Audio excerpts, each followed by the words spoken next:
يا أيها الذين آمنوا توبوا إلى الله توبة نصوحا. قال الله عز وجل في مقام آخر: حامين والكتاب المبين إنا أنزلناه في ليلة مباركة إنا كنا منذرين فيها يفرق كل أمر حكيم أمرا من عندنا إنا كنا مرسلين. صدق الله العظيم. نوری محفل پہ چادر تنی نور کی، نوری محفل پہ چادر تنی نور کی، نور پھیلا ہوا آج کی رات ہے. چاندنی میں ہیں ڈوبے ہوئے دو جہاں، چاندنی میں ہیں ڈوبے ہوئے دو جہاں، کون جلوہ نما آج کی رات ہے. عرش پر دھوم ہے، فرش پر دھوم ہے، عرش پر دھوم ہے، فرش پر دھوم ہے. وہ ہے بدبخت جو آج محروم ہے، پھر ملے گی یہ شب کس کو معلوم ہے. ہم پہ لطف خدا آج کی رات ہے. مومنوں آج گنجے صفا مانگ لو، مومنوں آج گنجے صفا مانگ لو، لوٹ لو مریض و شفا مانگ لو. آسیو رحمت مصطفیٰ مانگ لو، باہ رحمت خدا آج کی رات ہے. عزیزہ کرام آپ کے سامنے قرآن پاک کے 3 مقامات سے آیات تلاوت کرنے کا شرف حاصل ہوا. 3 حصے ہوں گے میری گفتگو کے. ابتدائی حصہ اس طرح کی فضیلت کے حوالے سے، دوسرا حصہ خوف خدا اس کی فضیلت، اور آخری حصہ ہوگا اللہ کے حضور توبہ کرنے کی فضیلت اور اللہ تعالیٰ کا اپنے بندوں کو معاف کرنا.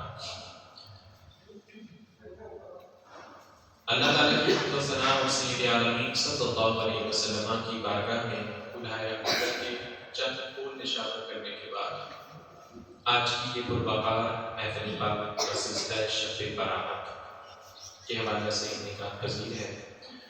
دعا گو رب العزت ہم سب کی اس حاضری کو اپنی بارگاہ میں قبولیت کا شرف عطا فرمائے. جناب آپ نے محفل پاک سجانے میں جس طرح سے بھی حصہ لیا، اللہ تعالیٰ آج کی رات کی برکات سے ان کو مالا مال فرمائے. توجہ انتہائی ضروری ہے، کیونکہ میں بات کروں گا آپ سنیں گے، سمجھ آئے گی تو تب فائدہ ہے ہمارے بیٹھنے کا، اور اگر شرارتوں میں خوش کرنے میں لگے رہے تو پھر اس کا کوئی فائدہ نہیں ہے. اس لیے بالکل توجہ کے ساتھ آپ نے سماعت کرنا ہے. بعض راتیں ایسے بھی گزری کہ اس میں طرز تکلم جو تھا وہ کچھ اور طرح سے تھا. عربی نور شریف دیکھ لیں یا معراج مصطفیٰ دیکھ لیں، اس میں ایک اپنا رنگ ہوتا ہے. چونکہ آج اصلاحی گفتگو ہوگی تو اس لیے بالکل سادہ انداز میں آپ کے سامنے چند باتیں عرض کرنے کی کوشش کروں گا. ابتدائی حصہ ہے سورہ الدخان کا. 12 نمبر 25 کی یہ صورت ہے، اور سب سے پہلے یہ یاد رکھیے کہ قرآن پاک کی جتنی بھی صورتیں ہیں ہر صورت پڑھنے کی فضیلت ہے. کچھ کی آپ کو یاد ہے اور کچھ سن کر پھر اس کو بھلا دیتے ہیں، آج پھر تازہ کرتے ہیں. سورہ اخلاص کون سی تھی؟ سورہ اخلاص. آپ نے بھی سنا ہوگا کہ اگر اس سورت کو 3 مرتبہ پڑھا جائے تو اس کی کیا فضیلت ہے؟ پورے قرآن پاک کے جتنا اللہ تعالیٰ ثواب عطا فرماتا ہے. تو یہ بڑی فضیلت والی سورت ہے، اور سورتوں کے بارے میں بھی ہے اسی طرح. تو جو سورۃ الدخان آپ کے سامنے میں نے عرض کرنے کی سعادت حاصل کی ہے، اس کے کلمات ابتدائی حاصل پڑھنے کی سعادت حاصل کی ہے. آئیے اس کی فضیلت کو سنیے اور سن کر اپنے دل میں جگہ دیجیے، یاد رکھیے، اپنے بچوں کو یہ بتائیے، گھر والوں کو بتائیے، اور پھر اس پر عمل کرنے کی کوشش کریے. اللہ تعالیٰ ہماری مدد فرمائے. حضرت سیدنا ابو ہریرہ رضی اللہ تعالیٰ عنہ راوی ہے، ترمذی شریف کی یہ روایت ہے. سید عالمین صلی اللہ علیہ وسلم کے پیارے صحابی فرماتے ہیں تاجدار رسالت صلی اللہ علیہ وسلم نے ارشاد فرمایا کہ جس نے رات کے وقت سورۃ الدخان کی تلاوت کی، جس نے رات کے وقت سورۃ الدخان کی تلاوت کی، اور اس میں 3 رکوع ہیں، تقریباً 79 کے قریب اس کی آیات ہے، چھوٹی سی سورت ہے، زیادہ بڑی نہیں۔ بچوں توجہ کے ساتھ حسین بیٹے توجہ سے میری بات سنیے، اپنی بات نہیں کرنی آپ نے۔ سورۃ الدخان کی تلاوت کس وقت کی؟ بولیے، توجہ سے سننا ہے تو پھر میں بار بار کہنا تھا کہ آپ کو یاد ہو جائے۔ حضور سید عالمین صلی اللہ علیہ وسلم کے صحابی ہیں حضرت ابو ہریرہ رضی اللہ تعالیٰ، آپ فرماتے ہیں جس نے سورۃ الدخان کی رات کے وقت تلاوت کی تو وہ صبح اس حال میں کرے گا کہ اس کے لیے اللہ تعالیٰ کے 70,000 فرشتے استغفار کی اس کے لیے دعا مانگتے رہیں۔ کام کتنا ہے؟ چھوٹا سا ہے، 3 رکوع ہیں چھوٹے، زیادہ لگے تو ہمارے 5 سے 7 منٹ لگیں گے، زیادہ لگے، اگر بالکل توجہ کے ساتھ اس کو ہم آہستہ ٹھہر کر اس کی تلاوت کریں 10 منٹ زیادہ سے زیادہ لگ جائیں گے۔ اور ادھر فضیلت دیکھیں کتنی ہے، رات کے وقت اگر ہم تلاوت کر کے سوئیں تو صبح جب ہم اٹھیں گے تو اس حال میں ہم صبح کریں گے کہ 70,000 فرشتوں کی اللہ تعالیٰ نے ڈیوٹی لگا دی اس بندے کے لیے جس بندے نے رات میں سورۃ الدخان کی تلاوت کی۔ تو جس سے ہو سکے جو آدھا گھنٹہ، پونا گھنٹہ، گھنٹوں کبھی فیس بک پہ، کبھی واٹس ایپ پہ، کبھی پب جی پہ، اور کبھی کس پہ کتنی بلائیں آج ہمارے جو ہے وہ سروں پر ڈال دی گئی اور ہماری نیو جنریشن اس کو تباہ و برباد کر کے رکھ دی۔ یہ رات ہے اللہ تعالیٰ نے ہمیں عطا کی ہے، اس نیت کے ساتھ ہم بیٹھیں کہ یہاں سے ہم کچھ نہ کچھ پھول چن کر جائیں گے، کچھ چیزیں حاصل کر کے لائیں گے۔ تو جو بچے نوجوان لڑکپن سے نوجوانی کی طرف بڑھ رہے ہیں، بزرگوں کا حق بنتا ہے، والدین کا حق بنتا ہے کہ اپنے بچوں کی یہ تربیت کریں کہ بیٹے جہاں پہ یہ تم اتنا گند کھا رہے ہو اور جس کا کوئی فائدہ تک نہیں ہے، صحت کا نقصان، پیسے کا ضیاع، وقت کا ضیاع، وہاں پہ اپنی عاقبت کی فکر کرو بیٹے۔ اور یہ قرآن پاک کی آیت اور جو سورت ہے اس کی تلاوت کا معمول بناؤ۔ تو فرمایا جس نے رات کے وقت سورۃ الدخان کی تلاوت کی صبح اس حال میں کرے گا کہ اللہ تعالیٰ کے 70,000 فرشتے اس قاری کے لیے، اس قرآن پڑھنے والے کے لیے، اس سورت کی تلاوت کرنے والے کے لیے استغفار کی دعا کرتے ہیں۔ تو یہ بھلے کا سودا ہے یا رات میں ہم وہ ساری رات فلموں، ڈراموں، گانوں اور فلاں چیزوں میں لگے رہیں جس کا ایک منٹ تک کا ہمیں کوئی فائدہ نہیں ہے۔ زیادہ سے زیادہ اگر کچھ کو حاصل ہوتا ہے تو چند روپے حاصل ہو جاتے ہوں گے، لیکن کوشش کرنی چاہیے کہ اپنی عاقبت کی ہم فکر کریں۔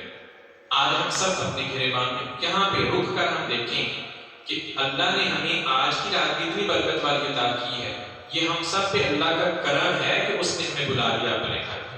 نہیں تو جو حالات ہیں آپ کے سامنے، بازار بھرے پڑے ہیں، آج بھی چند مارکیٹس میں وہ بھری پڑی ہیں، اس رات کی کوئی قدر قیمت جو ہے وہ نہیں جانتے۔ دوسری روایت سنیے، وہ بھی حضرت سیدنا ابو ہریرہ رضی اللہ تعالیٰ عنہ سے ہے۔ آپ فرماتے ہیں کریم آقا صلی اللہ علیہ وسلم نے ارشاد فرمایا کہ جس نے جمعہ کی رات یعنی جمعہ رات اور جمعہ کے درمیان میں جو شب آتی ہے اس کو جمعہ کی رات کہا جاتا ہے، شب جمعہ بھی کہا جاتا ہے اس کو۔ تو فرمایا جس نے جمعہ کی رات سورہ حامیم الدخان کی تلاوت کی، اللہ تعالیٰ اس بندے کی بخشش فرما دیتا ہے۔ چھوٹے یہ ایک عالم صاحب فرمایا کرتے تھے کہ اللہ تعالیٰ نے امت محمدی کی بخشش کے بہانے بنائے کہ میں نے اپنے محبوب کی امت کو کیسے بخش دینا ہے۔ تو جس نے فرمایا شب جمعہ اس کی تلاوت کی تو فرمایا آقا کریم صلی اللہ علیہ وسلم نے کہ اللہ تعالیٰ اس بندے کی بخشش فرما دیتا ہے۔ اسی طرح ایک اور روایت ہے حضرت سیدنا ابو امامہ رضی اللہ تعالیٰ عنہ سے، آپ فرماتے ہیں جس نے جمعہ کی رات یا جمعہ کے دن، اسی روایت میں تھا جمعہ کی رات، اس میں جمعہ کی رات یا جمعہ کا دن سورۃ الدخان کی تلاوت کی تو اللہ تعالیٰ اس کے لیے جنت میں ایک گھر بنا دیتا ہے۔ اب دیکھیں کہ ہمارے لیے محنت کتنی ہے. کبھی ہم سوچیں الگ بیٹھ کر کے کہ اللہ تعالیٰ نے ہمیں کیسے کیسے فضائل سے مالا مال کیا. تو تبھی تو انبیاء کرام علیہ السلام مبارک جاتی امت محمد کی شانیں آتی ہیں تو بار میں وہ ذہن میں بات آ جاتی ہے کہ اللہ تعالیٰ سے حضرت پیارے موسیٰ علیہ السلام نے عرض کی بار تعالیٰ یہ شانوں والی امت ہے کہ مجھے دے دے.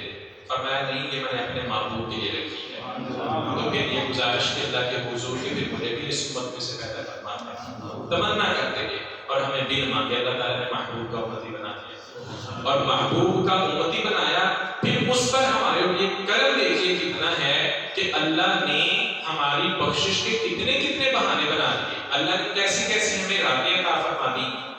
آئیے موضوع کی طرف پڑھتے ہیں. اللہ رب کائنات نے ارشاد فرمایا حامیم والکتاب المبین انا انزلناہ فی لیلۃ مبارکۃ انا کنا منذرین. اللہ رب الجلال نے سورۃ الدخان کی ابتدائی آیات میں فرمایا حامیم. یہ ہے حروف مقطعات. سورتوں کے شروع میں تو الف لام میم حامیم عین سین قاف یہ اس طرح کے الفاظ آتے ہیں، حروف آتے ہیں. ان کو کہا جاتا ہے حروف مقطعات. ان کے معنی مفہوم کیا ہے اس کے بارے میں مفسرین دیکھتے ہیں کہ ان کی جو مراد ہے وہ اللہ جانتا ہے یا اللہ کا رسول جانتا ہے. ہمارا اس پر ایمان یہ ہے کہ ان سے جو بھی مراد ہے اللہ تعالیٰ کی وہ حق ہے. جو بھی اللہ تعالیٰ کی سے مراد ہے وہ حق ہے. والکتاب المبین فرمایا اس روشن کتاب کی قسم، اس روشن کتاب کی قسم. قرآن اس سے مراد ہے وہ مفسرین نے لکھا کہ قرآن پاک ہے. انا انزلناہ فی لیلۃ مبارکۃ انا کنا منذرین. بے شک ہم نے اسے برکت والی رات میں اتارا، بے شک ہم ڈر سنانے والے ہیں. برکت والی رات سے اکثر مفسرین کے نزدیک اس سے مراد لیلۃ القدر ہے اور بعض مفسرین نے یہ بھی فرمایا کہ اس سے مراد جو ہے یہ شب برات کی رات ہے، شب برات بھی ہے. تو مفسرین کی اس میں اپنی رائے. پھر فرمایا فیہا یفرق کل امر حکیم. اس رات میں ہر حکمت والا کام بانٹ دیا جاتا ہے. امر من عندنا ہمارے پاس کے حکم سے انا کنا مرسلین بے شک ہم ہی بھیجنے والے ہیں. یہاں تک جو آگے بیان کیا تو اس کو لے کر کے مفسرین کہتے ہیں کہ اس رات میں ہر حکمت والا کام جو ہے اس کو بانٹ دیا جاتا ہے. کریم آقا صلی اللہ علیہ وسلم نے ارشاد فرمایا کہ آئندہ سال جو ہے جس بات کا مفہوم ہے اس میں بیان کیا گیا کہ آئندہ سال تک آنے والے فرشتوں کی ڈیوٹی اللہ تعالیٰ کو عطا کرتا ہے. کتنی بارش برسے گی، کتنا رزق دیا جائے گا، کتنے لوگ اس سال میں حج کریں گے، کتنے کو نکاح ہوں گے، کتنوں کی اموات ہوں گی. تو یہ سارا سلسلہ جو ہے وہ اس رات میں بانٹا جاتا ہے. میرے آقا صلی اللہ علیہ وسلم ماہ شعبان المعظم میں اکثر روزے رکھا کرتے تھے اور بعض صحابہ نے یہاں تک بیان کیا ام المؤمنین حضرت عائشہ صدیقہ رضی اللہ تعالیٰ عنہ آپ نے بھی بیان فرمایا کہ حضور اتنے روزے رکھتے تھے کہ اس مہینے کو رمضان مبارک کے ساتھ ملا دیا کرتے تھے. یعنی اس مہینے میں بھی روزے رکھتے رہتے تھے اور پھر اس کے بعد ماہ رمضان مبارک کے روزے بھی رکھا کرتے تھے. تو آقا کریم صلی اللہ علیہ وسلم سے عرض کی کہ رسول اللہ آپ اس میں زیادہ روزے کیوں رکھتے ہیں؟ تو حضور نے یہ ساری چیزیں بیان فرمائی. فرمایا اس میں بندوں کے اعمال اپنے رب کی بارگاہ میں پیش کیے جاتے ہیں. میں محمد صلی اللہ علیہ وسلم کا دل یہ چاہتا ہے کہ جب میرا نامہ اللہ کی بارگاہ میں پیش کیا جائے تو اس وقت میں روزے کی حالت میں ہوں. تو حضور اس مہینے میں بہت زیادہ روزے رکھا کرتے تھے. پھر ایک روایت کا مفہوم ہے، میں مختصراً عرض کرتا چلوں گا کہ ام المؤمنین حضرت عائشہ صدیقہ رضی اللہ تعالیٰ عنہ سے روایت کرتی ہے کہ آپ صلی اللہ علیہ وسلم کے آپ ان کے ہاں آرام فرما رہے تھے کہ حضور سید عالمین صلی اللہ علیہ وسلم وہاں سرخ اور باہر تشریف لے کے جنت البقیع میں جا کر کے آپ سجدے میں تھے اور دعا مانگ رہے تھے. تو ام المؤمنین نے دیکھا کہ حضور صلی اللہ علیہ وسلم کہاں تشریف لے گئے. تو آپ کہتی میں بھی آپ کے پیچھے مفہوم ہے چلے گئے. تو حضور علیہ السلام دعا مانگے ڈھارے. تو پھر میں نے عرض کی کہ اے میرے سر کے تاجدار میرے آقا کریم صلی اللہ علیہ وسلم، میں نے یہ سمجھا کہ شاید آپ کسی اور زوجہ محترمہ کے گھر میں تشریف لے گئے ہوں گے. تو آقا کریم صلی اللہ علیہ وسلم نے ارشاد فرمایا، مفہوم ہے کہ عائشہ تم جانتی ہو کہ آج کون سی رات ہے؟ تو عرض کی شعبان المعظم کی 15ویں رات ہے. تو فرمایا اس کی فضیلت یہ ہے میں اس وجہ سے اللہ کے حضور سر پر سجود ہوا، اس کا شکریہ ادا کرنے کے لیے حاضر ہوا اور آپ اہل قبور ان کے ہاں بھی تشریف لے کر کے جو ہم سنت ادا کرتے ہیں وہ بھی اسی حدیث پاک سے ثابت ہے. تو آقا کریم صلی اللہ علیہ وسلم نے ارشاد فرمایا عائشہ اس مبارک رات میں اللہ تعالیٰ قبیلہ بنی کلب ان کی بکریوں کے بالوں سے بھی زیادہ میری امت کے گناہ گار لوگوں کی بخشش فرما دیتا ہے. آپ دیکھیں کہ اگر ہم بکریاں چند ہوں تو ہم ان کے بالوں کو نہیں گن سکتے. تو آج کی اتنی مبارک یہ شب ہے کہ اس شب میں اللہ تعالیٰ نہ جانے ان گنت بے شمار ایسے گناہ گار ہوں گے اللہ تعالیٰ ان کی آج کی رات میں بخشش فرمائے گا. تو یہ اس رات کی فضیلت ہے. اور جہاں اتنی اس کی فضیلت ہے وہاں پہ کچھ ایسے لوگ بھی ہیں کہ جو اس سے محروم رہ جاتے ہیں. میں آگے پہ چل کر کے وہ عرض کروں گا کہ کون سے لوگ ہیں کہ جو اتنی برکتوں والی شب میں بھی اللہ کی رحمت سے وہ دور ہیں, اللہ ان کی طرف نظر رحمت نہیں فرماتا. دوسرا حصہ میں نے عرض کیا تھا کہ اللہ تعالیٰ کے خوف کا. اللہ تعالیٰ نے ارشاد فرمایا یا ایھا الذین آمنوا اتقوا اللہ حق تقاتہ ولا تموتن الا وانتم مسلمون. اے ایمان والو اللہ سے ڈرو جیسے اس سے ڈرنے کا حق ہے اور ہرگز نہ مرنا مگر مسلمان. یعنی اللہ تعالیٰ سے ڈرتے رہنا ہے. علماء فرماتے ہیں کہ خوف خدا وہ امر ہے کہ جس دل میں یہ پیدا ہو جاتا ہے, یعنی اللہ تعالیٰ کا خوف جس دل میں پیدا ہو جاتا ہے اس کا دل تقویٰ اور نیکی کا مرکز بن جاتا ہے. برائی اس کو اچھی نہیں لگتی, اس کا دل کرتا ہے میں اچھے کام کروں, میں نیکیاں کروں, میں تقویٰ اور پرہیزگاری کی طرف قدم بڑھاتا چلا جاؤں. اور فرمایا کہ یہ خوف خدا کا نتیجہ ہوتا ہے کہ انسان کے تمام اعضاء, اس کی آنکھیں, اس کے کان, اس کے ہاتھ, دل و دماغ, اس کے پاؤں, وہ سب کے سب اچھے کاموں میں نظر آتے ہیں جب کسی کے دل میں خوف خدا پیدا ہو جاتا ہے. اور یہ برکت ہوتی ہے خوف خدا کی جب اس کی زبان بولتی ہے تو اچھا بولتی, کان سنتا ہے تو اچھا سنتا ہے, ہاتھ بڑھتا ہے تو اچھائی کی طرف بڑھتا ہے.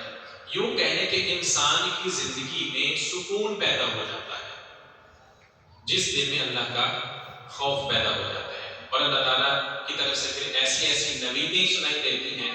اللہ رب کائنات ارشاد فرماتا ہے وَلِمَنْ خَافَ مَقَامَ رَبِّهِ جَنَّتَانِ, کہ جو اپنے رب کے حضور کھڑے ہونے سے ڈرا, اللہ فرماتا ہے میں اس کے لیے 2 جنتیں پیدا کروں گا. اللہ تعالیٰ اس کو جنات ہے, اللہ تعالیٰ نے ان کو یہ وعدہ فرمایا ہے. میرے کریم آقا صلی اللہ علیہ وسلم کے فرامین اس بارے میں بہت سارے موجود ہیں, میں نے صرف آپ کے سامنے اس کے ساتھ حاصل کروں گا. میرے آقا صلی اللہ علیہ وسلم فرماتے ہیں کہ جب بندے کا جسم خوف خدا سے کانپتا ہے, ذرا اس پر ہم سب نے توجہ کرنی ہے کہ ہمارے دلوں میں کتنا خوف خدا ہے, اور جب یہ نعمت انسان کو مل جاتی ہے تو پھر اس کی کیفیت کیا ہوتی ہے.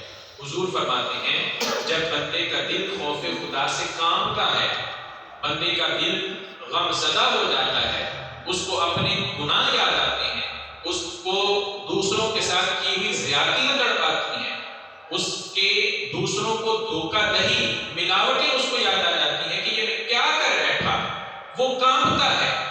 مبارک شب اللہ تعالیٰ اس کو عطا فرما دے تو وہ اس میں گڑ گڑاتا ہے, اللہ کے حضور توبہ و تائب کرتا ہے, اور وہ پریشان ہو جاتا ہے جب اس کا جسم کانپتا ہے. میرے حضور فرماتے ہیں اس کے بدن سے سچی توبہ ہو. توبہ کے میں کروں گا یہ ہے خوف خدا جب انسان کے دل میں آتا ہے, سچی توبہ اس کی ہو. یہ نہیں کہ رات آئی تو پھر رسمن ہم آگے رو دو لیا, سارا کچھ کر لیا اور صبح سے پھر اسی ڈیوٹی پر نہیں, ایسا نہیں. اس کی نفرت بے نمازی تھا تو پھر وہ نمازی بنتا ہوا نظر آئے. وہ قرآن پاک کی تلاوت میں دل نہیں لگتا تھا, وہ قرآن پاک کا قاری بن جائے. وہ دوسروں کے ساتھ جھوٹ بولتا تھا, وہ سچ بولتا ہوا نظر آ جائے. وہ بد نگاہی کرتا تھا, وہ اپنی نظر کی حفاظت کرنے والا بن جائے. دل میں اس کے شیطانی خیالاتوں کا وسوسہ و بڈیرا رہتا تھا, اس کا دل اللہ کی یاد میں مصروف رہنا شروع ہو جائے. فرمایا وہ کانپتا ہے، اس کا جسم کانپتا ہے تو اس کے جسم سے گناہ ایسے چڑھتے ہیں کما یطحانت عن الشجرۃ برقها، حضور فرماتے ہیں جیسے درخت کو ہلانے سے اس کے پتے گرتے ہیں، خوف خدا سے جب بندہ کانپنا شروع ہو جاتا ہے اسی طرح اس کے جسم سے اللہ تعالیٰ گناہوں کو بھی گرانا شروع کرتا ہے۔ یہ خوف خدا کی برکت ہوتی ہے۔ پھر فرمایا ایک اور روایت میں ہے، میرے آقا صلی اللہ علیہ وسلم فرماتے ہیں کہ دوزخ سے اس شخص کو نکال دو، اللہ تعالیٰ فرمائے گا دوزخ سے اس شخص کو نکال دو جس نے ایک دن بھی مجھے یاد کیا یا کہیں میرے ڈر سے وہ، میرے خوف سے وہ ڈر گیا، میرا خوف اس کے دل میں پیدا ہوا، اس کو جنت سے نکال دو۔ پھر ایک اور روایت حضرت عبداللہ بن عباس رضی اللہ تعالیٰ عنہ سے آپ فرماتے ہیں عینان لا تمسہما النار، فرمایا دو آنکھوں کو آگ نہیں چھوئے گی، جہنم کی آگ دو آنکھوں کو نہیں چھوئے گی، ایک وہ جو خوف خدا سے بہتی رہی اور دوسری وہ جس نے اللہ کے لیے، اللہ کے خوف سے اس نے رات جو ہے وہ پہرے میں گزاری، تو فرمایا ان دو آنکھوں کو اللہ تعالیٰ جو جہنم کی آگ ہے وہ نہیں چھوئے۔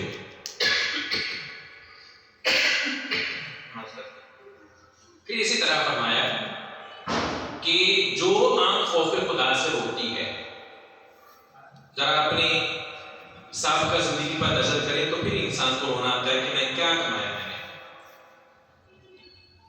فرمایا کہ جو خوف خدا سے آنکھیں روتی ہیں وہ ہرگز جہنم میں نہیں جائیں گی۔ کس طرح نہیں جائیں گی؟ اس طرح نہیں جائیں گی، فرمایا جیسے دودھ جانوروں کے تھنوں سے باہر نکلتا ہے دوبارہ واپس نہیں جا سکتا، فرمایا جو آنکھ اللہ کے خوف سے رونے والی ہے وہ بھی اسی طرح سے جہنم میں نہیں جائے گی۔ حضرت سیدنا صدیق اکبر رضی اللہ تعالیٰ عنہ کی زندگی ہمیں کیا بتلاتی ہے؟ آپ ہر وقت خوف خدا سے درستے رہتے تھے، کام بولتے، کبھی کبھی تو یوں کرتے کہ اپنے منہ پر پتھر رکھ دیا کرتے تھے۔ ہمارے اسلاف اگر ہم ان کا خوف خدا دیکھیں نا تو انسان کہتا ہے وہ ان کا ہی کام تھا، منہ میں پتھر رکھتے تھے، بولتے نہیں تھے، کیوں؟ اللہ کے خوف سے کہ کہیں ایسا جملہ میرے منہ سے نہ نکل جائے کہ اللہ میری پکڑ فرما۔ اور آج ہماری زبانیں کیسی ہیں؟ کوئی مجلس ہماری ایسی نہیں ہے، یہاں تک کہ ہم نے مساجد کو بھی نہیں چھوڑا، یہاں پہ بیٹھ کر ہم خوش گپیاں لگا رہے ہوتے ہیں، یہاں پہ بیٹھ کر ہم کیا دنیا کی باتیں کیا کچھ ہمارا چلتا رہتا ہے۔ پھر اسی طرح کوئی مجلس ہماری اسکول کی لے لیں، یونیورسٹی کی لے لیں، اپنی فیکٹری کی لے لیں، اتنے غلط غلط الفاظ ہمارے زبانوں پر آتے ہیں، کیوں؟ خوف خدا کی۔ جب خوف خدا ہی ہے کچھ بھی نہیں، تو آپ لرزتے اور اپنے منہ میں پتھر رکھ دیتے کہ نہیں بولنا، فضول نہیں بولنا، اور فرماتے کہ کم بولنے میں عافیت ہے، اور یقیناً بالیقین ایسا ہی ہے۔ اسی طرح حضرت ابن فاروق رضی اللہ تعالیٰ عنہ آپ ایک مرتبہ بیٹھے، ایک تنکا اٹھایا چھوٹا سا، کہتے کاش میں تنکا ہوتا، میری ماں نے مجھے پیدا نہ کیا ہوتا، نہ جنا ہوتا۔ اور اس قدر روتے آپ کے بارے میں ملتا ہے کہ خوف خدا سے اس قدر روتے تھے کہ آپ کی آنکھوں سے آنسو جیسے پانی کا قطرہ کہیں گرتا رہتا ہے تو وہ سوراخ کر دیتا ہے، تو اسی طرح آپ کی آنکھوں پر خوف خدا کے رونے کی وجہ سے آنسو اس قدر زیادہ بہتے تھے کہ آپ کے چہرے پہ نشان پڑ جاتا ہے۔ یہ خوف خدا تھا ہمارے اسلام کا۔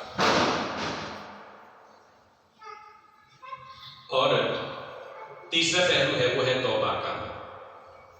اللہ تعالیٰ نے فرمایا یا ایھا الذین آمنوا توبوا الی اللہ توبۃ نصوحا، کہ توبۃ نصوح جو ہے وہ کرنی ہے۔ توبۃ نصوح کیا ہے؟ کہ پکی توبہ سچے دل کے ساتھ کرنا۔ یہ نہیں ہے کہ شب برات آ گئی تو اس میں توبہ کر رہے ہیں، اس کے بعد پھر وہی زندگی، شب قدر آ گئی تو اس میں ہم توبہ کر رہے ہیں، اس کے بعد پھر وہی سلسلہ، پھر چاند رات مبارک رات آ گئی ہے اس میں ہم توبہ کر رہے ہیں، پھر اس کے بعد کوئی کام۔ ایسی توبہ ہے، بلکہ ایسی توبہ کرنی ہے کہ انسان کی زندگی سے نظر آتا ہو کہ واقعتاً ایسا ہے کہ یہ بندہ اپنے رب کی طرف توبہ کر چکا ہے۔ اللہ تعالیٰ نے ارشاد فرمایا والذین اذا فعلوا فاحشۃ او ظلموا انفسهم ذکروا اللہ، کہ تم میں سے کوئی اگر اپنی جانوں پر ظلم کر بیٹھے گناہوں کے سبب تو پھر وہ اللہ کے حضور استغفار کرے۔ میرے کریم آقا صلی اللہ علیہ وسلم کی مبارک زندگی ہمیں بتلاتی ہے، ایک روایت میں 70 بار ملتا ہے اور ایک روایت میں 100 مرتبہ۔ حضور فرماتے ہیں کہ میرے امتیوں تم استغفار کیا کرو، اللہ کے حضور توبہ کیا کرو۔ میں مصطفیٰ کریم صلی اللہ علیہ وسلم روزانہ اللہ کے حضور 100 مرتبہ توبہ کرتا ہوں، حالانکہ میرے حضور کو ضرورت نہیں تھی، وہ گناہوں سے پاک تھے، اور آج ہم گناہوں سے آلودہ ہو کر کے بھی اللہ کی طرف جو ہے وہ رجوع نہیں کرتے، استغفار کی طرف ہم نہیں جاتے۔ لیکن فرمایا گیا کہ جب تم اپنی جانوں پر ظلم کر بیٹھو تو پھر اللہ تعالیٰ کے حضور استغفار کرو۔ وَاسْتَغْفِرُوا لِذُنُوبِكُمْ وَمَن يَغْفِرُ الذُّنُوبَ إِلَّا اللَّهُ، اور اللہ کے علاوہ کون ہے جو تمہارے گناہوں کو معاف فرما دے گا؟ پھر وہ اللہ کی ذات ہی ہے جو تمہارے گناہوں کو معاف فرمائے گی۔ اور جب اللہ تعالیٰ معافی عطا فرما دے گا پھر فرماتا ہے اولئک جزاؤہم مغفرۃ من ربہم وجنات تجری من تحتہا الانہار خالدین فیہا ونعم اجر العاملین۔ فرمایا جب بندہ بخش اس کام کی طرف آتا ہے تو اللہ تعالیٰ نے ان کے لیے جنتیں تیار کر دیں، ان کے نیچے نہریں رواں ہیں، ہمیشہ اس میں رہیں گے، اور فرمایا کہ کیا ہی اچھا کام، اچھا عمل کرنے والوں کے لیے اللہ تعالیٰ نے اجر تیار کر رکھا ہوا ہے۔ تو یہ اللہ تعالیٰ کا وعدہ ہے کہ جب ہم سچے دل کے ساتھ اس کے حضور قائم ہوں گے تو میرا رب بڑا معاف فرمانے والا ہے۔ توبہ کا معنی ہوتا ہے رجوع کرنا، اپنی بات جو کام ہم کرتے تھے اس سے واپس آ جانا، اس کو چھوڑ دینا۔ مثال کے طور پر ایک بندہ ہے وہ بھی نمازی ہے تو اس نے توبہ کر لی، اور پچھلی جو اس کی رہتی تھی قضا رہتی تھی اس نے ان کو ادا کر لیا، اور اب وہ پابندی کے ساتھ باقاعدگی کے ساتھ نماز پڑھ رہا ہے، تو فرمایا اس کی یہ توبہ ہے۔ اگر ہم دیکھیں توبہ کو کہ اللہ تعالیٰ جب اس کے حضور کوئی بندہ تائب ہوتا ہے تو اللہ تعالیٰ کتنا ان کو معاف فرماتا ہے۔ فرمایا حضرت سیدنا انس بن مالک رضی اللہ تعالیٰ عنہ راوی ہیں، فرمایا بندہ جب اللہ تعالیٰ سے جب تک امید کرتا رہتا ہے کہ اللہ تعالیٰ مجھے معاف کر دے گا، اللہ تعالیٰ اس کو معاف فرماتا رہتا ہے۔ فرمایا یہاں تک کہ اس کے گناہ اگر اس قدر بڑھ جائیں کہ آسمان تک پہنچ جائیں، یعنی اتنے برا یہ بہت زیادہ اس نے گناہ کر لیے، ایسا نہ ہو کہ وہ یہ کہ میرے تو اتنے زیادہ گناہ ہو گئے اللہ تعالیٰ اس کو معاف ہی نہیں فرمائے گا، اپنے دل میں یہ رکھیے، فرمایا اللہ تعالیٰ اس کو معاف فرما دے گا، چاہے زمین کے برابر ہو۔ لیکن اس میں فرمایا گیا، حضور نے فرمایا اس نے شرک نہ کیا ہو، شرک نہ کیا ہو تو اللہ تعالیٰ اس بندے کو اس کے گناہوں کو معاف فرما دے گا۔ حضور سید عالم صلی اللہ علیہ وسلم فرماتے ہیں کہ ایک مرتبہ بھائی نیچے بیٹھے ہیں، اس کو بٹھا دے بھائی مہربانی کر کے توجہ۔ ایک مرتبہ شیطان کا اللہ تعالیٰ کے ساتھ مکالمہ ہوا تو شیطان اللہ تعالیٰ کے حضور عرض کرنے لگا کہ اے رب العالمین، میں تیرے بندوں کو اس وقت تک ان کو بہکاتا رہوں گا، ان کو گناہوں کی طرف مائل کرتا رہوں گا جب تک ان کے جسموں میں جان ہے، جب تک ان کے جسموں میں جان ہے۔ اے رب العالمین، میں ان کو بہکاتا رہوں گا، سیدھے راستے پہ ہٹانے کی میں پوری کوشش کرتا رہوں گا۔ اب اللہ کا جواب سنیے، فرمایا شیطان تو سن، کان کھول کے سن، جب تک میرے بندے مجھ سے معافی مانگتے رہیں گے میں بھی اپنے بندوں کو معاف کرنا چاہتا ہوں۔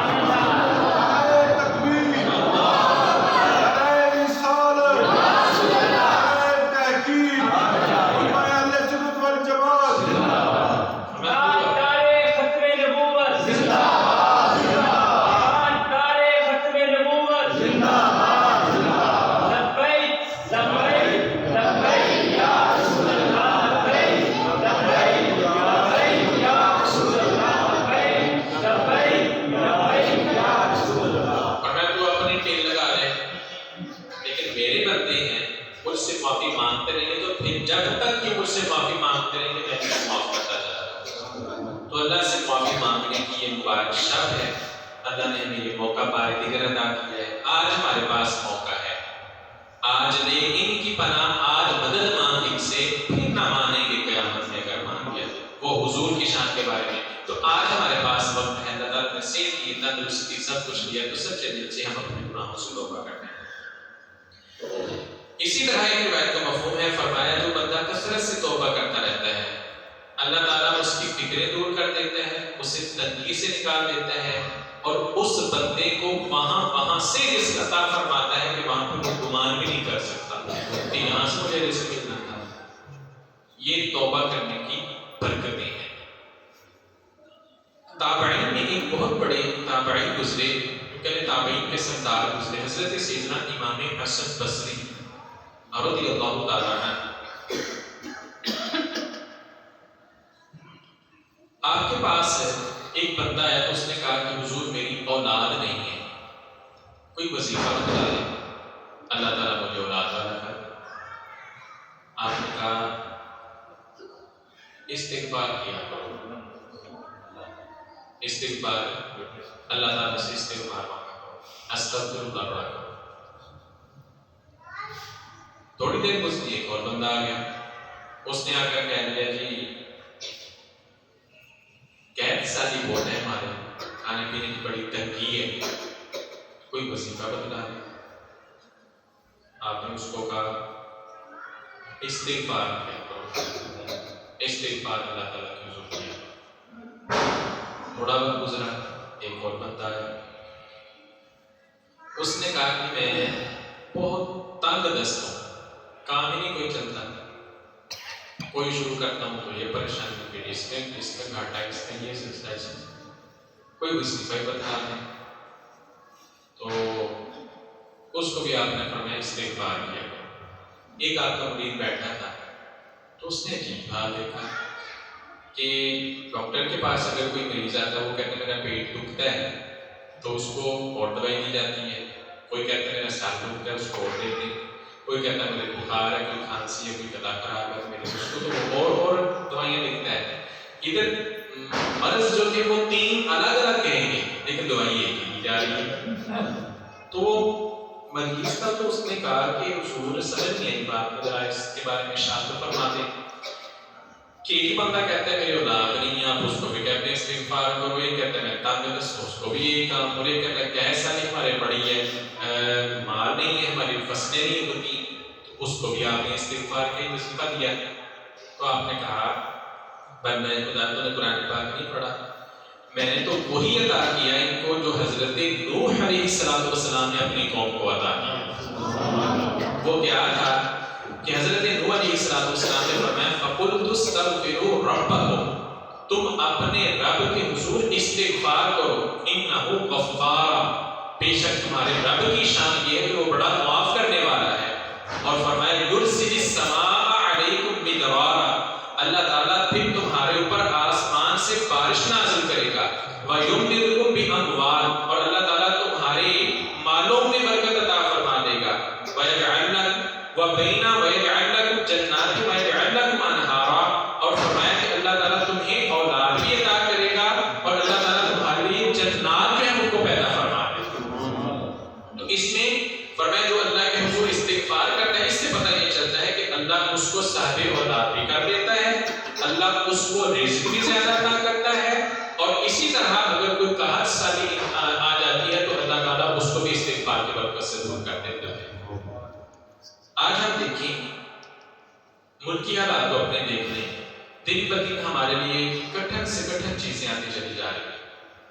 کبھی ہم نے سوچا کہ کہیں یہی کام تو نہیں ہے کہ ہم نے اللہ تعالیٰ کی طرف آنا ہی چھوڑ دیا. چیزیں کتنے گھر محلوں میں ہیں اور کتنی مساجد ہیں. کبھی ہم نے دیکھا عید کا موقع جب ہوتا ہے تو جو بھی مسجد آپ دیکھ لیں، چاہے جتنی بھی بڑی ہو، وہ نمازی اس میں سما جاتی ہیں اور پھر اس میں پورے نہیں آتے، الگ سے انتظام کرنا پڑتا ہے. وہ اسی محلے میں سے ہی آتے ہیں، اسی محلے میں سے ہی آتی ہے، کہیں دوسرے تیسرے محلے سے اکٹھے ہوتے ہیں، ایک مسجد میں اکٹھے ہو جاتے ہیں. ایسا نہیں ہوتا.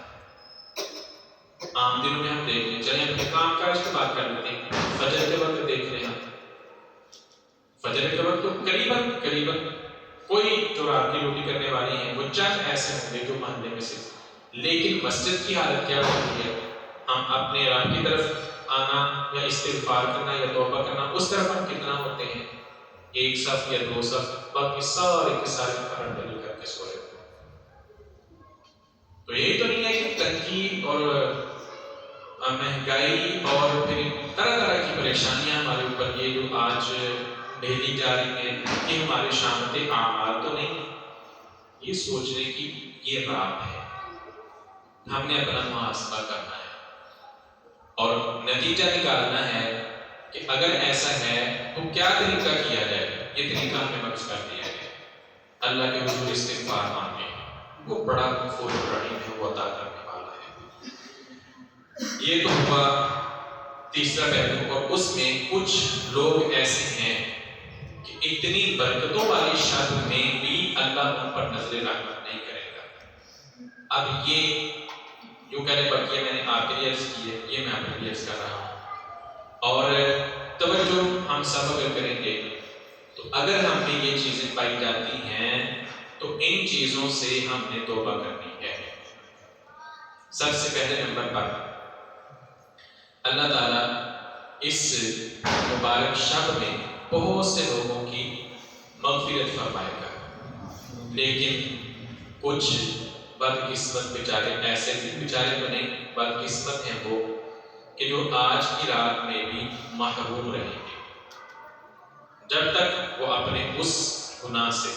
علماء فرماتے ہیں کہ ہمارے جو صغیرہ گناہ ہوتے ہیں وہ تو ہم جو نیک اعمال کرتے رہتے ہیں ان کے صدقے میں وہ معاف ہوتے چلے جاتے ہیں۔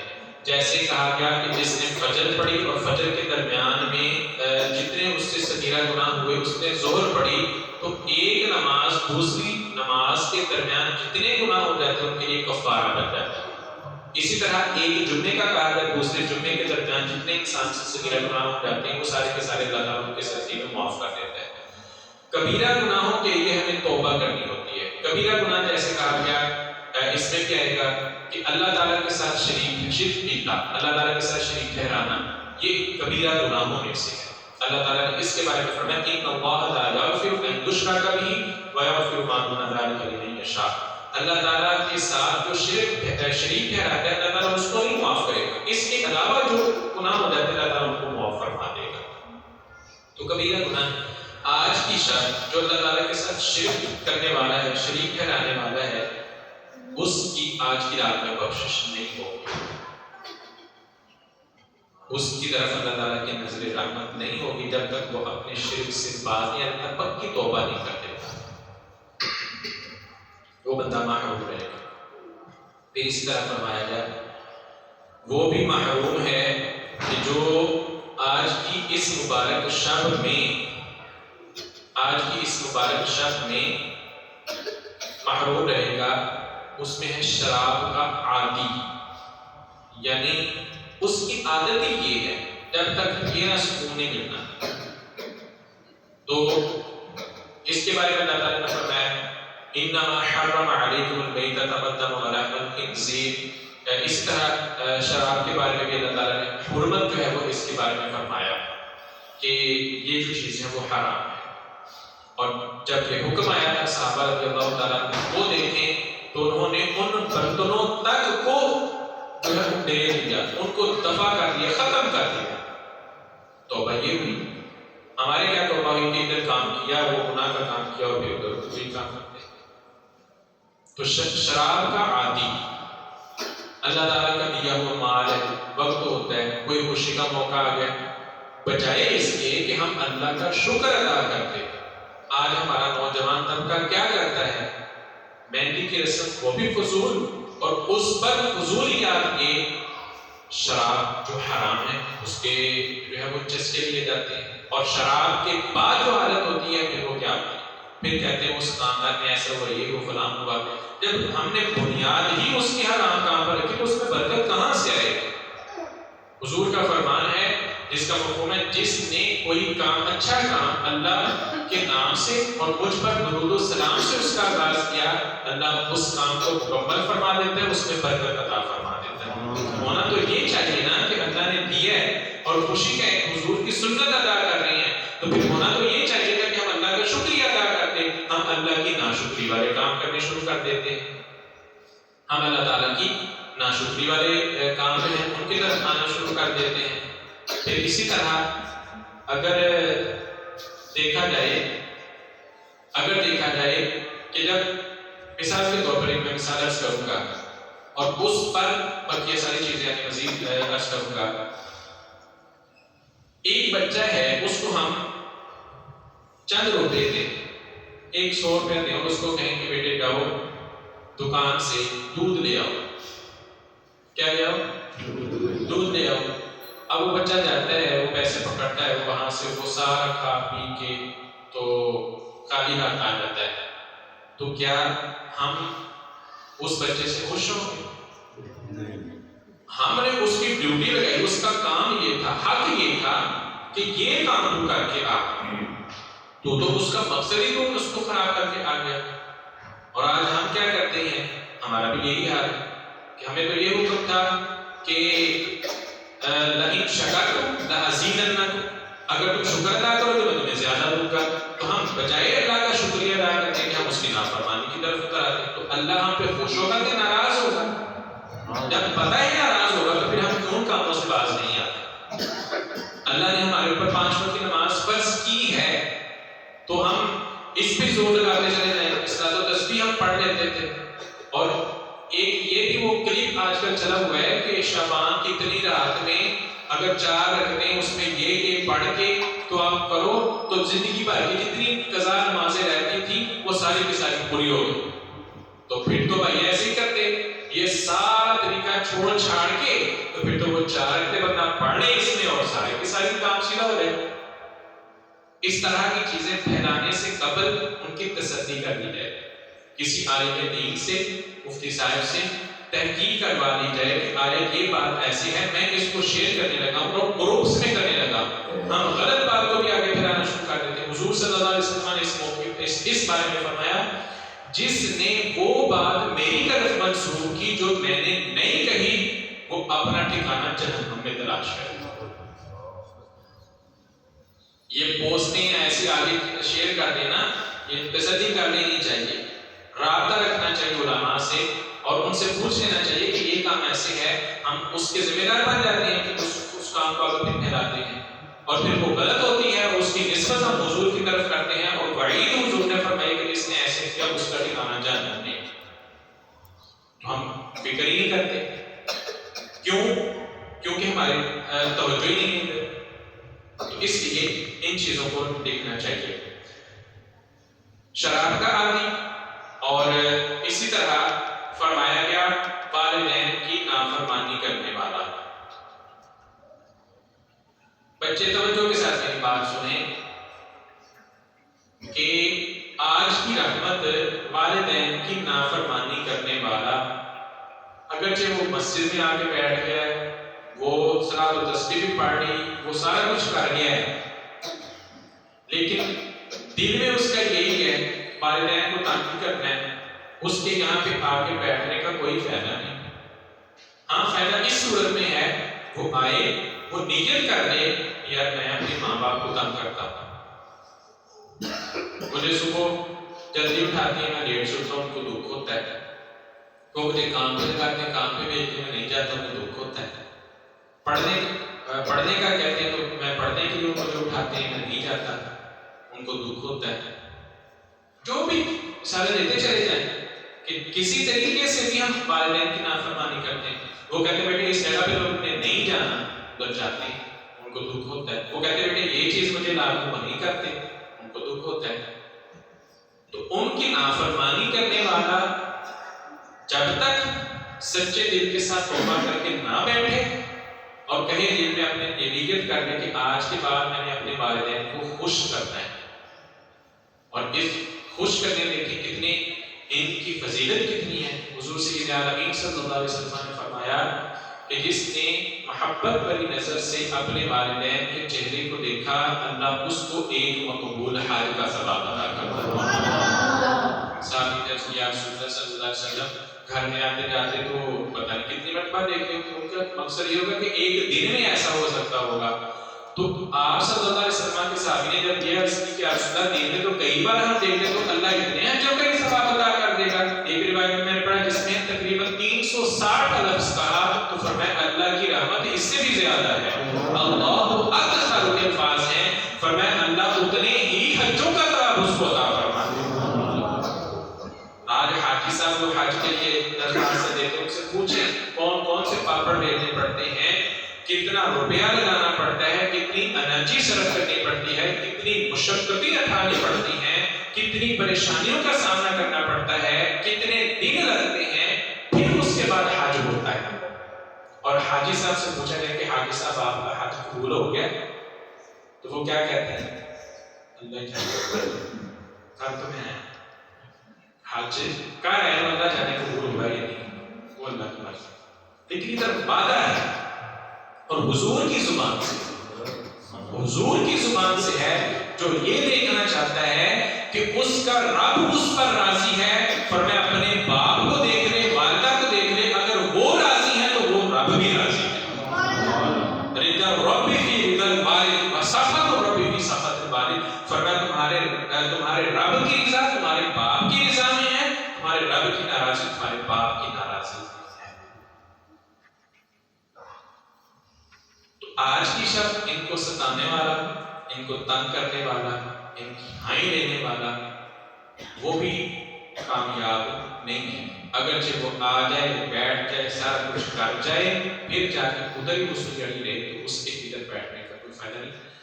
جب تک وہ دل میں توبہ کر لے، سچی توبہ کر لے کہ میں اپنے والدین کو خوش کرتا ہوں. پھر اسی طرح فرمایا کہیں اٹکل سے باتیں بتانے والے، میرے ساتھ ایسا ہو جائے گا، یا یہ وقت آنے والا ہے تو اس کے ساتھ ایسا ہو جائے گا، فلاں یہ ہو جائے گا، تو وہ اپنی طرف سے باتیں لگانے والا ہے، وہ بھی ایسے. اسی طرح نجومی کا کہا گیا جو ستاروں کو دیکھ کر یعنی ستاروں کی سمجھ کو دیکھتے ہیں، یہ ایسا کیا ہے ستارہ، یہ کام ہو جاتا ہے، تو یہ بھی اپنی طرف سے چیزیں لگانے والے. اور اللہ معاف کرے آج ہم بھی کیا کرتے ہیں، ہم بھی ان لوگوں کے ہتے جا کر کے چڑھتے ہیں، اور ہمارا اتنا ایمان، یہ سخت جملہ ہے، اتنا ایمان ہمارا اپنے رب کی ذات پر معاذ نہیں ہے جتنا ہمیں لوگوں پر کر کے بیٹھ جاتے ہیں. اس بندے نے اگر کہہ دیا کہ ایسا وہ اس نے کہہ دیا تھا ویسے ہی ہونا.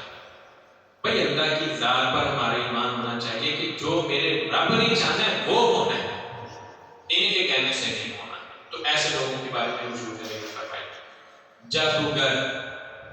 اب یہ بھی ہمارے معاشرے کا ایک بہت بڑا المیہ ہے.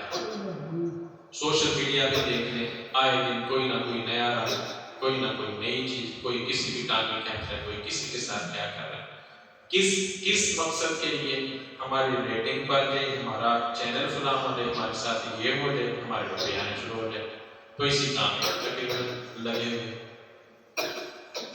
پھر اسی طرح مزید فرمایا گیا فال نکالنے والا، وہ طوطے رکھے ہوتے ہیں. اپنی قسمت ایسی ہے کہ اللہ نے فٹ پاتھ پہ لا کے اٹھا دیا اور دوسروں کے حال بتاتے تھے.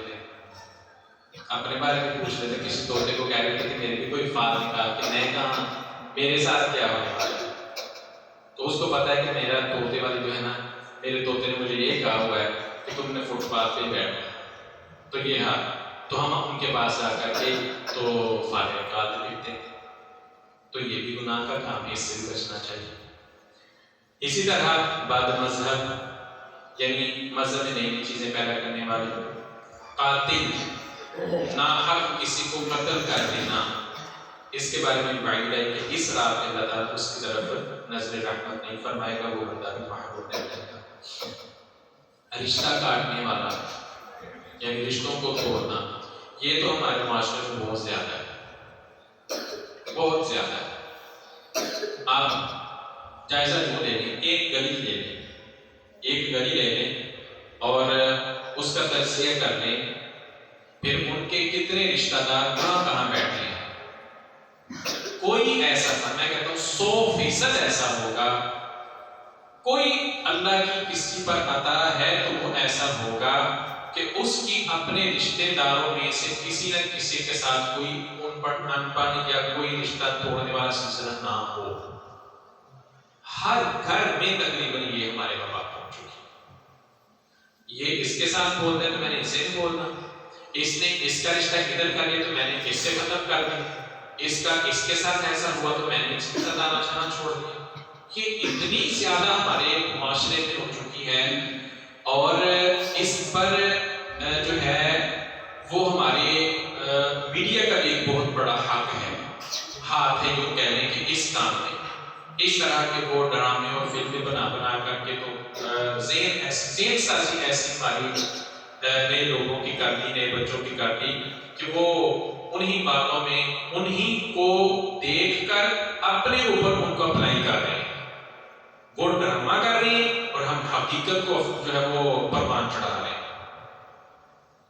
تو اگر ہم توبہ نہ کریں اس رات میں اور بیٹھ کر چلے جائیں اور دل میں ہمارے یہ ہو کہ اللہ تعالیٰ نے معاف کر دینا ہے، تو پھر میں تو کہتا ہوں کہ یہ 2-3 گھنٹے ہم بیٹھیں گے تو وہ تو کسی مقصد کے نہیں رہیں گے جب تک ہم اس سے توبہ نہیں کریں گے.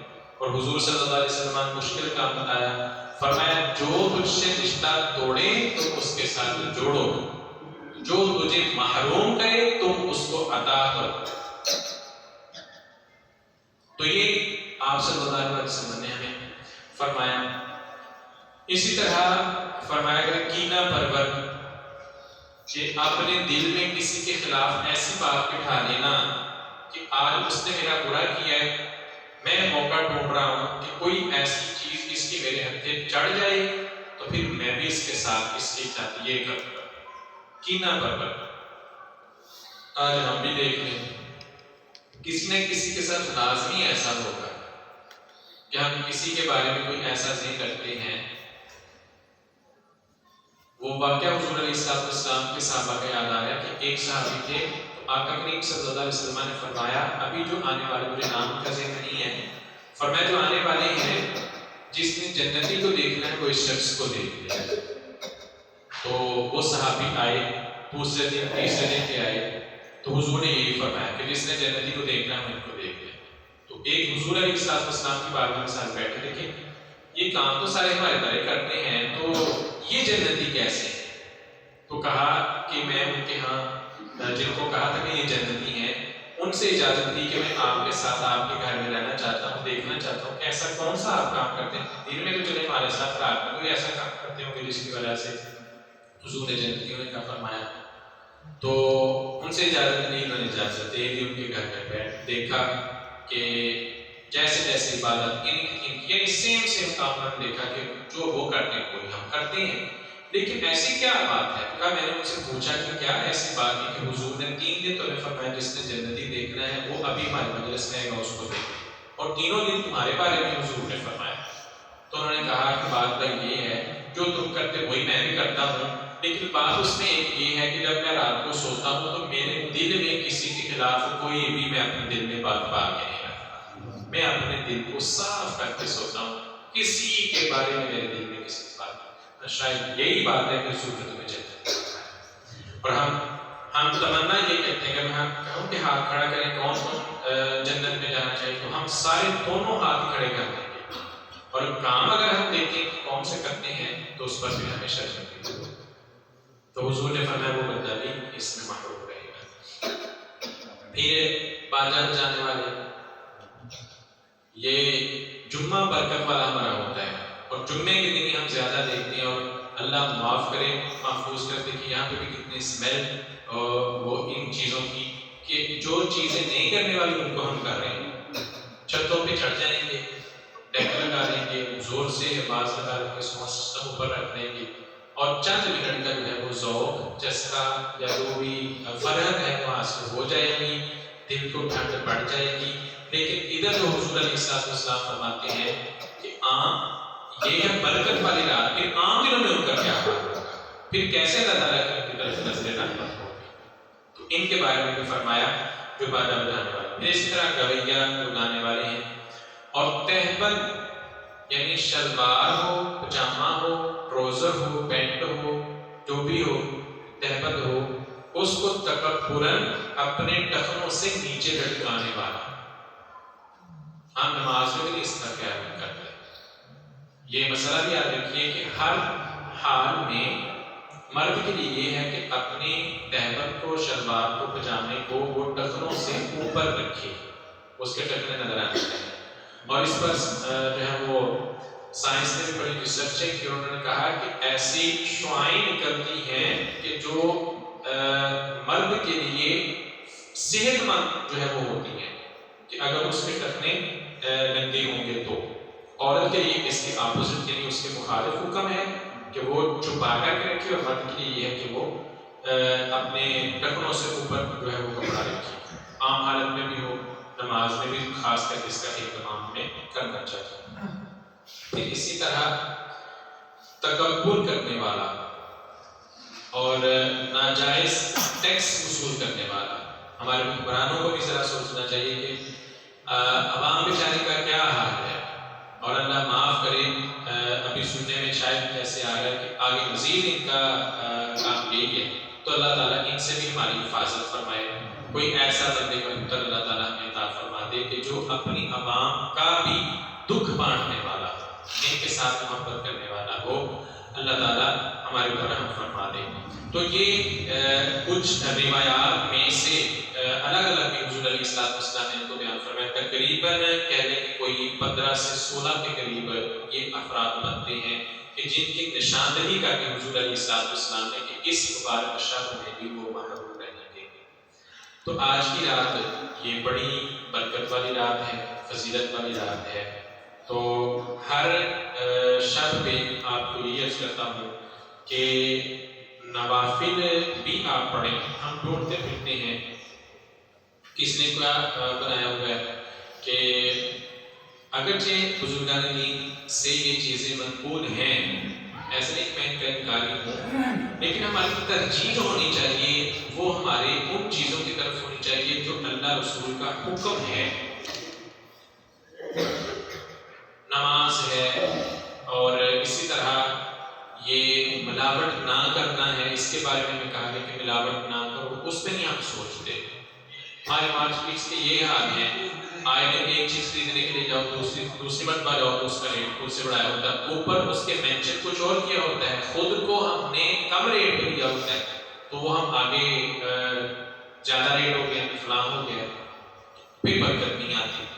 تو ایمانداری تو یہی تھی نا کہ وہ لوگ بھی چلے گئے کہ حضور سیدنا امام اعظم ابو حنیفہ رحمۃ اللہ تعالیٰ علیہ، جن کا اس ماہ مبارک میں عرس مبارک میں گزرا، تو آپ نے ایک مرتبہ کپڑے کا آپ کا کام تھا، تو ایک مرتبہ ایسا ہوا کہ جو آپ نے ملازم رکھا ہوا تھا اس کو کہا کہ یہ جو اس بار لے کے جانا ہے اس میں کچھ ایسے کام ہیں کہ اس میں کچھ عیب ہیں، جب ان کو بیچو تو پھر جو دینے والا خریدار ہے اس کو واضح کر دینا کہ اس میں یہ اس وجہ سے اس کی تھوڑی سی قیمت کم لگا دیں.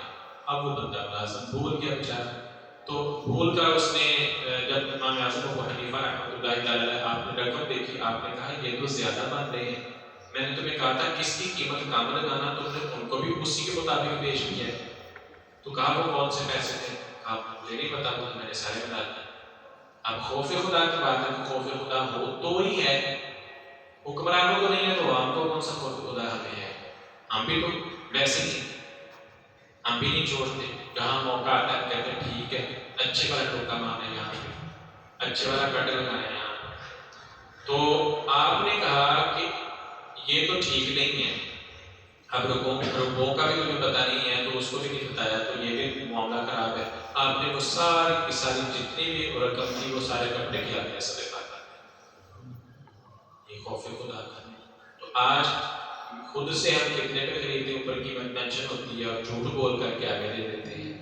تو جھوٹے تاجر کی تجارت میں اللہ تعالیٰ برکت نہیں دیتا، اور جو سچا تاجر ہے اس کے بارے میں آپ صلی اللہ علیہ وسلم ایک فرمان موجود ہے کہ اللہ تعالیٰ اس کو انبیاء کرام علیہ السلام کا قرب نصیب فرمائے. تو جو بھی ہم کام کاج کرتے ہیں اس میں ہمیں دیکھنا چاہیے اور فکر کرنا چاہیے، اور جن چیزوں کے بارے میں حضور نے شامل کر دی ہے ہمیں ان کاموں سے بچنا چاہیے. اللہ تعالیٰ ہم سب کو توفیق رحمت فرمائے. جو ہم باتیں کرتے ہیں، سنتے سناتے ہیں، اللہ تعالیٰ ہم سب کو اس کا عامل بنائے.